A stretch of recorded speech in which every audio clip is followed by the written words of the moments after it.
Bonjour et merci de nous retrouver sur le plateau d'Un cœur qui écoute, votre rendez-vous de spiritualité. Aujourd'hui, nous avons la joie d'accueillir Karine Heitz. Bonjour Karine. Bonjour. Vous êtes mariée depuis 14 ans avec Thibaut, vous êtes parent adoptif de 3 enfants et vous avez fondé avec votre mari une boutique solidaire, l'Atelier de Joseph, à Paris, pour aider les personnes de la rue. Vous avez aussi vécu en colocation, dans une colocation animée par l'association APA, l'association pour l'amitié, à Paris, avec un mélange de personnes sans abri et puis de personnes accueillantes qui vivent sous un même toit. Alors qu'on va fêter le 19 mars prochain Saint-Joseph, nous nous apprêtons donc à fêter votre saint fétiche, puisqu'il aura jalonné quasiment tout votre parcours spirituel. Alors on va revenir justement sur ce parcours, mais vous allez commencer par nous lire un texte comme le veut la tradition dans cette émission. Alors j'ai choisi le « Je vous salue Joseph ». Je vous salue Joseph, vous que la grâce divine a comblé. Le Sauveur a reposé dans vos bras et grandi sous vos yeux. Vous êtes béni entre tous les hommes, et Jésus, l'enfant divin de votre virginale épouse, est béni. Saint Joseph, donné pour Père au Fils de Dieu, priez pour nous, dans nos soucis de famille, de santé et de travail, jusqu'à nos derniers jours, et daignez nous secourir à l'heure de notre mort. Amen. C'est une prière que vous récitez de manière régulière ? Oui, très régulièrement. Bon. Alors on va voir justement comment Joseph s'est initié dans votre vie. Vous avez été élevé dans une famille plutôt catholique, plutôt pratiquante, oui. Mais vous avez fait une expérience de l'amour personnel de Dieu pour vous à un moment précis. Vous aviez 24 ans ou 25 ans, je ne sais plus. 25 ans. 25 ans, à l'occasion d'un week-end prêché par le père Verlinde dans l'un des foyers de la famille de Saint-Joseph. C'était en l'an 2000, à l'automne 2000. Racontez-nous cette expérience. Oui, voilà, donc mon époux me propose un week-end spirituel dans la famille de Saint-Joseph. Ah, il n'était pas encore votre époux, hein ? Il n'était pas encore mon époux, donc Thibaut, Thibaut Heitz, me propose voilà, de venir découvrir la famille de Saint-Joseph et sa spiritualité lors d'un week-end. Et donc nous voilà prenant le train de Paris pour Lyon et je débarque avec lui à Limonest. Voilà, donc qui est un des lieux avec la présence de moines et de moniales de la famille de Saint-Joseph. J'arrive à Limonest avec toutes mes valises spirituelles. Et là, oui, là, Dieu m'interpelle et me saisit. Alors comment ça se passe concrètement ? Qu'est-ce qui se passe ? C'est au moment d'un temps de prière, à l'occasion d'une prédication ? Lors d'une homélie, j'entends prêcher le père Joseph-Marie Verlinde. Et là, stupéfaction, je l'entends parler de Dieu, de son amour miséricordieux, de son amour inconditionnel. Et là, au fond de moi, voilà, en une homélie, ça prêche à balayer le Dieu que j'avais érigé en Dieu idole, et qui était un Dieu qui réglait ses comptes, qui tenait une petite intendance, voilà. Qui vous surveillait de près, qui était un peu le Dieu gendarme, un peu un Dieu... Oui, celui qui voit tout, l'œil de Moscou, celui qui est là vraiment à tenir des comptes, à calculer. Voilà, donc en une prêche, j'aime penser que Dieu s'est vraiment servi du Père Verlinde pour se manifester à moi. Donc Dieu n'est pas un père fouettard, c'est ce que Définitivement non. Et qu'est-ce que ça provoque en vous de découvrir ça pendant cette retraite ? C'est comme si je vous disais tout d'un coup, je t'aime de façon inconditionnelle, quoi que tu fasses, quelle que soit ta manière de vivre, je t'aime et mon cœur est brûlant d'amour pour toi. C'est ce que Dieu m'a dit. Et ben, ça donne le vertige. Et en même temps, voilà, on se sent aussi responsable de ce qu'on vient d'accueillir, en fait, au fond de nous. Alors cette rencontre avec Dieu, elle va être aussi l'occasion d'une rencontre avec une famille spirituelle, la famille de Saint-Joseph. En l'occurrence, ça s'appelle vraiment une famille. Est-ce que vous pouvez nous présenter la spiritualité de cette famille de Saint-Joseph ? Oui, du mieux que je peux. Donc, on va dire que le charisme est tout simple. Voilà, la famille de Saint-Joseph propose vraiment de suivre Jésus, Marie et Joseph à Nazareth. Donc voilà, c'est vraiment voilà, venez découvrir en fait ce qui peut se tricoter dans le cœur d'une petite église domestique, et là où Jésus finalement a aimé grandir pendant 30 ans quand même. Donc il a vraiment, on va dire, quitté Nazareth plus qu'adulte. Voilà, donc c'est ça. Donc dans la famille de Saint-Joseph qui a été fondée donc par le Père Verlinde, il y a des moines, oui, il y a des moines, des moniales et il y a aussi des des laïcs. familles. Ah, oui. Tout à fait. Alors comment est-ce que, comme famille, ça se concrétise un engagement dans cette famille de Saint-Joseph? Voilà, donc en tant que famille ou en tant que célibataire, voilà, le Seigneur vient vraiment nous rejoindre dans nos vies, là où on en est. Donc il y a déjà voilà, une reconnaissance à se dire, ben voilà, on est là, on est en famille, on est bien. Et ensuite, c'est vrai, il y a une exigence aussi de lectio. Donc voilà, on est vraiment invités, les membres laïcs, dans le monde de la famille de Saint-Joseph, à se retrouver une fois par mois en petites frates, des petites fraternités, pour méditer une parole de l'Évangile, et en groupe de 4, 5, 6, et puis voilà, on se confie les uns aux autres dans ce temps de lectio. Voilà. Alors, vous êtes arrivé là-bas avec un ami qui s'appelait Thibaut. Oui. Vous n'êtes pas reparti avec un mari, mais c'est tout comme. Depuis, donc, avec Thibaut, vous vous êtes marié assez vite finalement, après cette retraite, Oui. en août 2001. Voilà, vous vous êtes marié en août 2001. Comment s'est déroulée la préparation au mariage? Je crois qu'elle ne s'est pas faite sans combat. Non, forcément. Le démon allait perdre une âme, j'aime penser ça. On le saura vraiment beaucoup trop tard.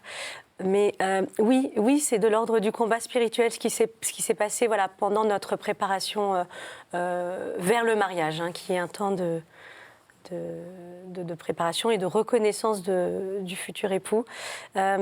Pourquoi? Parce que il a fallu déconstruire ce Dieu idole, et évidemment que Dieu s'était donné en premier, et donc qu'il avait pris toute la place. Donc il a fallu continuer à défaire des nœuds, et en cela j'y étais bien dans cette famille de cœur. Parce que donc c'est au sein de la famille de Saint-Joseph que vous avez pu vous préparer au mariage, c'est ça? Oui, tout à fait, tout à fait. Qu'est-ce que vous retirez des enseignements ou de cette préparation que vous avez suivie? Oui, alors les enseignements étaient donc prêchés par le Père Joseph-Marie Verlinde. C'est vraiment une déconstruction des archétypes. Voilà, donc on va vers l'époux. Qu'est-ce qu'il représente pour moi? Qu'est-ce que j'aimerais qu'il représente pour moi? Quelle importance je donne au regard de notre famille, de nos amis sur notre couple? Et est-ce que cette importance est un frein pour moi, ou est-ce que c'est un élan qui me fait aller vers Dieu? Voilà. Et de bien aussi réaliser que dans le sacrement de mariage, c'est la première figure du Christ en fait qui nous est donnée à reconnaître, c'est à travers l'époux. Donc une sacrée responsabilité et un chemin sacré. Donc vous avez déconstruit beaucoup de choses. L'image du Dieu Père Fouettard que vous aviez avant d'arriver là-bas, et puis toutes les images archétypiques un peu de la famille que vous pouviez avoir, du fait de votre héritage familial sans doute, avant de suivre cette retraite de préparation, enfin ces différentes préparations au mariage. Oui. Alors après votre mariage, quelques mois plus tard, on est en décembre 2001, vous suivez une retraite de guérison intérieure, toujours à Limonest.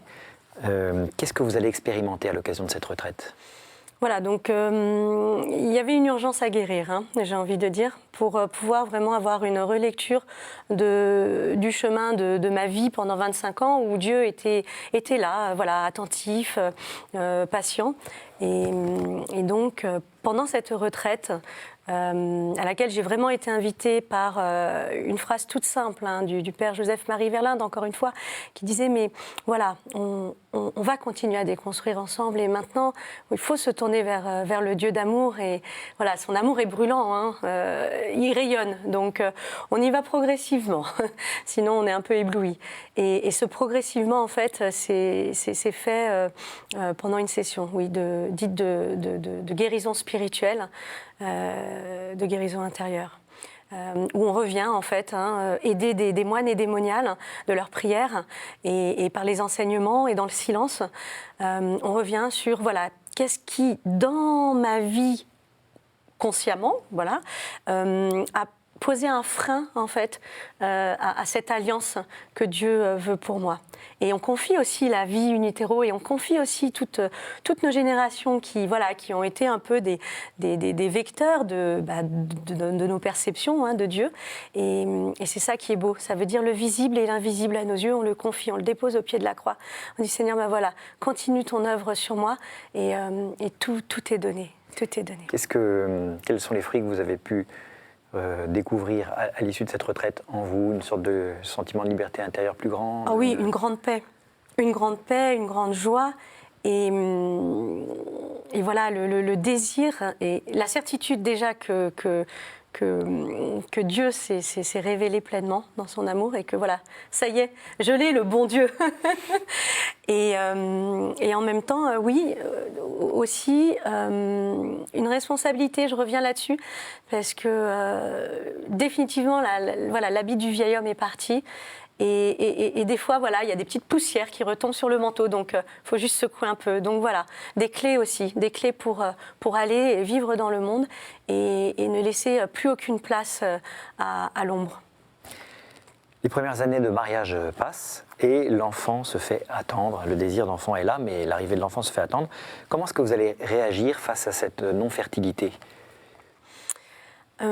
Alors, c'est très chouette d'utiliser le mot de fertilité parce que la fécondité est réelle au sein du couple dès les premières minutes du sacrement de mariage. Et on sent vraiment la présence de Dieu avec nous.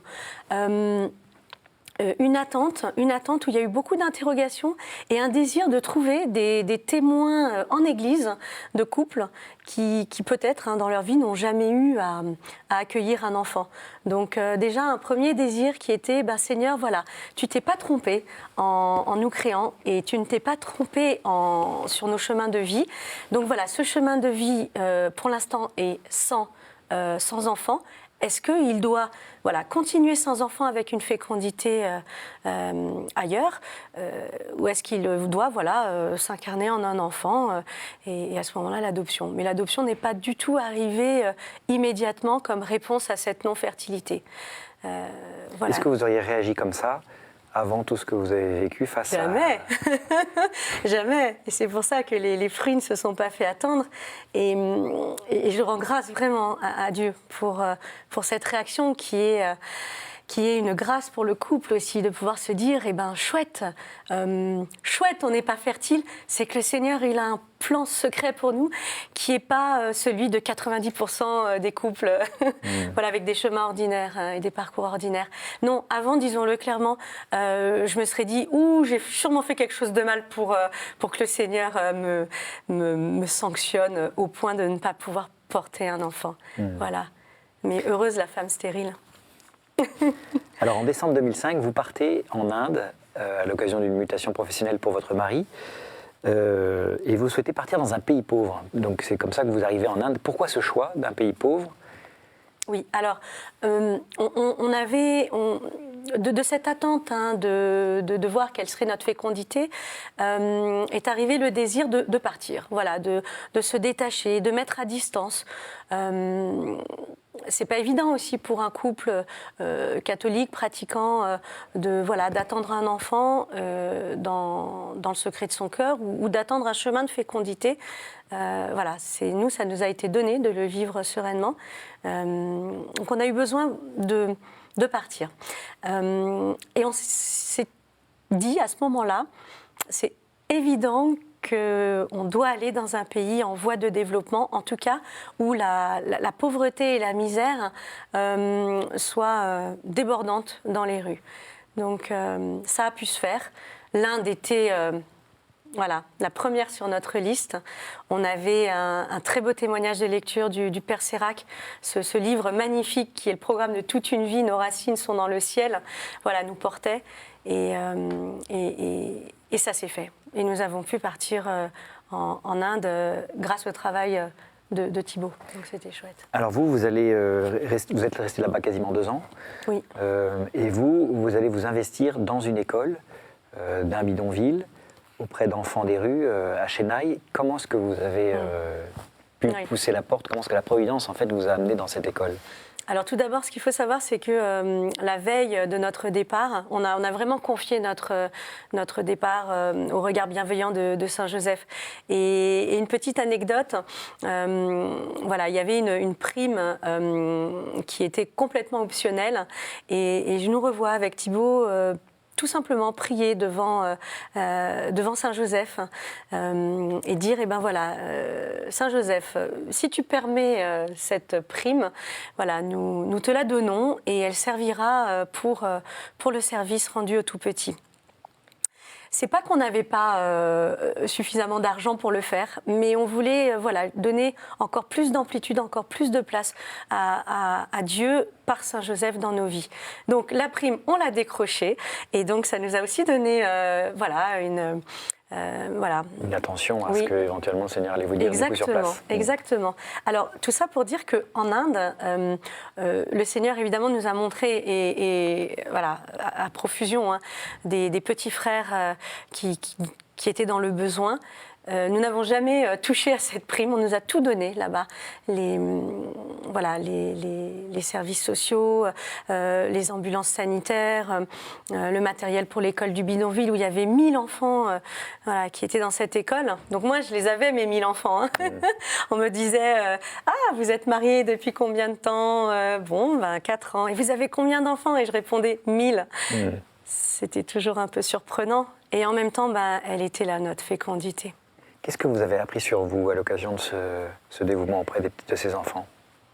Eh bien, écoutez, après avoir rencontré la famille de Saint Joseph et Dieu Père, je crois vraiment qu'en Inde, j'ai rencontré le Dieu enfant, le Dieu Jésus. Et je crois que ce qui m'a saisi, la première phrase que le Père Raj m'a dit pour servir les enfants, j'arrivais au moment du déjeuner. Ils étaient là en rang d'oignons, alignés, pieds nus avec leurs gamelles. Et il m'a tendu la louche et il m'a dit « Donne-leur toi-même à manger. » Voilà. Ça vous a rappelé l'Évangile? Oui. Oui. Et sur votre capacité d'aimer aussi, vous avez découvert quelque chose? Illimité. Illimité dans le cœur de Dieu. Illimité dans le cœur de Dieu. On a une capacité à aimer en Dieu qui est illimitée. Et c'est aux limites de l'humanité, en fait, hein, parce que je pense aussi au foyer de Chishu Bhavan, où les sœurs de Mère Teresa accueillent des enfants lourdement handicapés, hein, ce qu'on appelle un peu maladroitement des monstres humains. Voilà. Et ben voilà, cette capacité d'aimer, elle va au-delà de ce qu'on pense être nos propres limites d'amour. Ouais. Alors c'est en Inde que vous allez adopter votre premier enfant. Oui, Rachel. Rachel, qui avait 11 mois quand elle est arrivée dans votre foyer. Après votre retour en France, vous allez adopter deux nouvelles petites filles, Pauline en 2010 et Myriam en 2013. Et toujours de retour en France, vous allez vous lancer dans une autre aventure avec Thibaut, qui est la fondation de l'Atelier de Joseph. Alors c'est quoi l'Atelier de Joseph? C'est Dieu, Esprit Saint.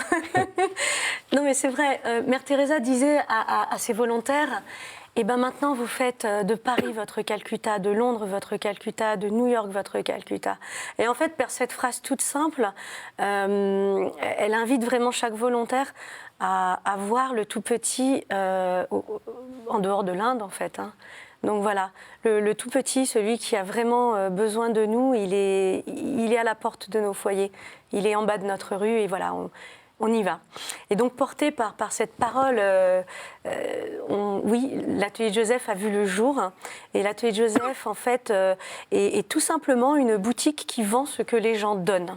Voilà, donc la boutique au début était vide. Les gens rentraient et disaient « Mais vous allez y vendre quoi dans cette belle boutique fraîchement repeinte ?» Et donc je leur répondais « Ce que vous nous donnerez ». C'est assez déstabilisant, hein, au cœur de Paris, une boutique de 40 mètres carrés vide. Et voilà, et la Providence fait son travail et elle remplit les rayons de cette boutique. Oui. Et avec l'argent récolté, vous faites quoi? Vous payez les salaires de ceux qui... on paye beaucoup le loyer. Oui. Voilà, on a voulu quelque chose de beau pour accueillir peut-être l'humanité un peu blessée, un peu fragile, qui a besoin de se reconstruire. Et oui, et en fait, on salarie des personnes qui sont très très éloignées de l'emploi. Donc prioritairement des personnes qui ont eu un parcours qui a fait qu'elles ont vécu à la rue. Et c'est pas une chose simple, mais en même temps, on s'est dit avec Thibaut, ben voilà, si on peut vraiment être des maillons pour la restructuration sociale d'une personne. L'emploi, ça défait beaucoup de nœuds et ça permet un bon tremplin, le travail. Peut-être pouvez-vous nous rappeler l'adresse de cette boutique avec de plaisir. Joseph? C'est 17 rue Eugène Sue, dans le 18e arrondissement. Alors l'adresse s'affiche à l'écran en même moment. Pourquoi le choix de boutique de Joseph? J'imagine qu'il s'agit de Saint-Joseph. Oui, c'est l'atelier de Joseph. Alors le saint est dit entre les lignes et on a vraiment voulu confier cette fondation au regard bienveillant du saint patron des travailleurs et qui est aussi pour nous notre chouchou. Alors en 2013, vous allez rencontrer l'association pour l'amitié, l'APA, qui anime des colocations où vivent ensemble des personnes qui étaient sans domicile fixe et puis des personnes qui ne l'étaient pas. On a eu l'occasion de recevoir sur ce même plateau Étienne Villemain, qui est cofondateur de cette association. Qu'est-ce qui vous a poussé à franchir le pas d'aller vivre justement dans une de ces colocations en famille? Alors, l'association pour l'amitié, elle pourrait s'appeler l'association pour l'amour aussi, parce que vraiment, c'est des fleuves d'amour qui se vivent dans ces colocations partagées entre des personnes qui n'avaient pas de logement et des personnes qui arrivent et qui ont un logement. Ça n'a pas été évident de dire oui. D'ailleurs, le oui a commencé par un non, un peu comme Saint-Joseph en fait. Et vraiment, le Seigneur a travaillé dans le secret de nos cœurs. Et j'ai envie de dire que finalement, ce qui nous a décidé, c'est la folie de Dieu. Et allez, une petite anecdote. Quand on a visité le lieu avec Thibaut, au fond de la cour, mais alors tout au fond de la cour, sous un petit porche, il y avait une petite porte verrouillée. Et là, on voit apparaître le mot oratoire Saint-Joseph. Et là, on s'est dit, il nous précède quand même. Voilà. Donc j'ai envie de dire que c'était un oui de folie et un oui fécond. Un oui fécond. Vous avez vécu presque 1 an et demi, 2 ans dans cette colocation? Non, ça a été très court, mais dense, le temps de Dieu. Une petite année scolaire avant de partir. À nouveau en raison d'une mutation professionnelle? Tout à fait, exactement. Dans le Loiret, à Orléans. Et alors du coup, que vivez-vous à Orléans depuis la rentrée? Voilà, on s'est installé avec nos 3 filles. Et ce qu'on y vit, c'est la simplicité d'une famille à Nazareth, tout simplement, avec l'intime conviction que Dieu nous demande d'abord de servir nos enfants, un peu comme à l'image de Joseph et Marie, 30 ans à Nazareth avec Jésus. La vie familiale ordinaire. Ordinaire et extraordinaire en même temps. Je précise que la boutique, elle continue d'ouvrir ses portes et de proposer à Paris à la grâce ses de services. Dieu. On va devoir terminer cette émission. J'ai 3 questions que je pose à chacun de mes invités. La première, quel conseil donneriez-vous à quelqu'un qui vous dirait « J'ai envie de rencontrer Dieu, par quoi dois-je commencer ?» Alors, par le frère. Par le frère. Donc si une personne est brûlante d'amour de rencontrer Dieu, je pense que déjà, elle l'a rencontré. Et ensuite, peut-être de façon incarnée, par le petit frère à servir. Et c'est sûr que Jésus est là. Et donc c'est sûr que Dieu est là. Quel est votre héros, votre saint, la personne que vous trouvez admirable? Évidemment, Mère Teresa, mais suivie de très près par le pape François. Au jour du jugement, qu'aimeriez-vous que Dieu vous dise? J'espère que tu as amené ton vernis à ongles. Parce qu'il n'y en aura pas là-haut.